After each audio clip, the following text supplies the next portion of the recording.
রান্নাটা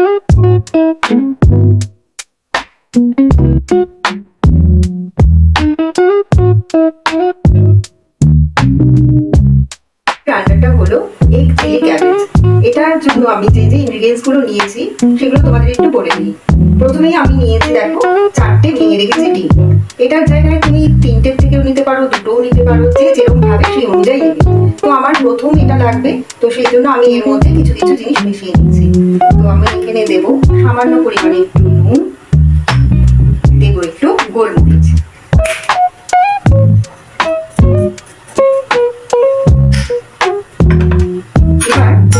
বিটার দিয়েও করতে পারো বা চামচ দিয়েও এটাকে বিট করতে পারো। তো আমি চামচ আছে এখন হাতের কাছে, আমি এটাকে বিট করে নিচ্ছি ভালো করে।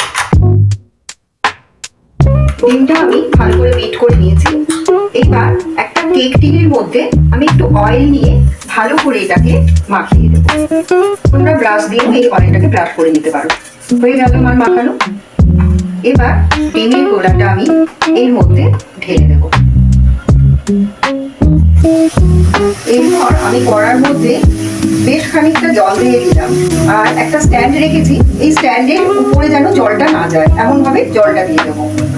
এবারে গ্যাসের ফ্লেমটাকে হাই করে দিয়ে আমি এই কেক টিনটা এর মধ্যে বসিয়ে দেবো। এরপর একটা ঢাকনি দিয়ে কভার করে দেবো। এটা আমি 3 মিনিট মতো রেখে দেবো। ওটা 3 মিনিট হতে থাক।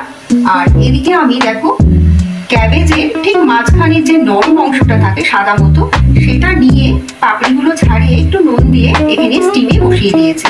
এখানে হালকা স্টিম হয়ে গেলে আমি নামিয়ে নেব। 3 মিনিট হয়ে গেছে, আমি একবার ঢাকনাটা সরিয়ে দেখে নেব ডিমটা ভালোভাবে কুক হয়েছে কিনা। দেখো বন্ধুরা, এখনো কুক হয়নি, আরেকটু হতে বাকি আছে। তো আমি আরেকটু জল দিয়ে আরো 2 মিনিটের মতো ঢাকা দিয়ে রেখে দেবো। এদিকে ক্যাবেজ গুলো সব সেদ্ধ হয়ে গেছে। আমি আস্তে আস্তে এই ক্যাবেজ গুলোকে জল ঝাড়িয়ে একটা প্লেটে তুলে নেব।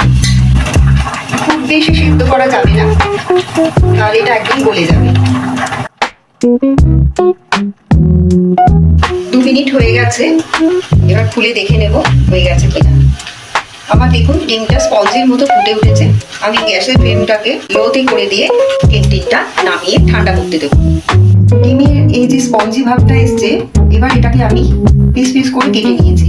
আপনারা চাইলে স্কোয়ার শেপ কিংবা রেক্ট্যাঙ্গেল শেপ যে যেরকম শেপ পারবে কেটে নেবেন। এইগুলো আমি আস্তে আস্তে করে এবার তুলে নেব। এই রেসিপিটা রুটি, পরোটা কিংবা ফ্রাইড রাইস সবার সঙ্গে খুবই ভালো লাগে। এই রেসিপিটা আমার একদম নিজস্ব রেসিপি।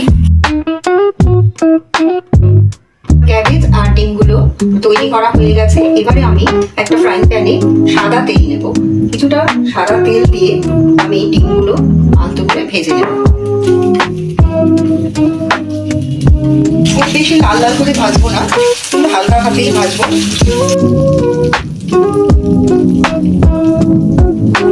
ডিমগুলো বেশি ভাজা হয়ে গেলে রাবারের মতো খেতে হবে। তো আমি বেশি ভাজবো না, হালকা করে সাদা সাদা করে তুলে নেব। ডিমগুলো তুলে নিয়ে যে তেলটা আছে তাতেই আমি অন্যান্য যে মশলাগুলো আছে দেবো। তাতে আমি একটুখানি অল্প করে আর একটু সাদা তেল মিশিয়ে নিচ্ছি। ফ্লেমটা হাই করে আমি এখানে ছোট ছোট করে কেটে রাখা পেঁয়াজগুলো দিয়ে দেবো। পেঁয়াজের পরিমাণটা একটু বেশি রাখতে হবে। পেঁয়াজও কিন্তু আমি খুব বেশি লাল করে ভাজবো না। এর মধ্যে দিয়ে দেবো সামান্য পরিমাণে নুন।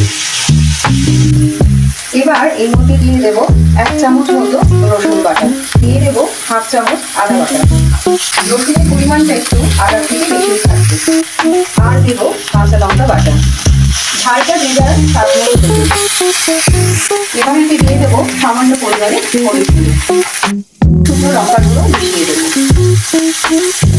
এবার এতে দিয়ে দেবো সামান্য পরিমাণে গোলমরিচের গুঁড়ো।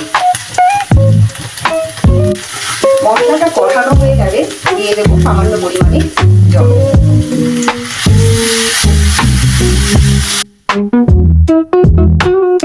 1 চামচ এর মধ্যে দিয়ে দেবো সয়া সস।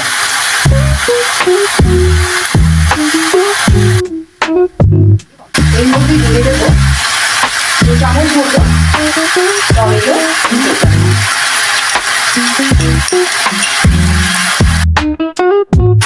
এরপরে আমি এর মধ্যে দিয়ে দেবো সেদ্ধ করে রাখা ক্যাবেজ,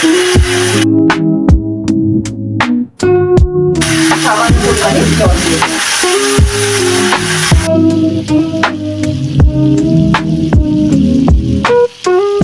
এবার আরেকটু দিয়ে দেবো টমেটো সস।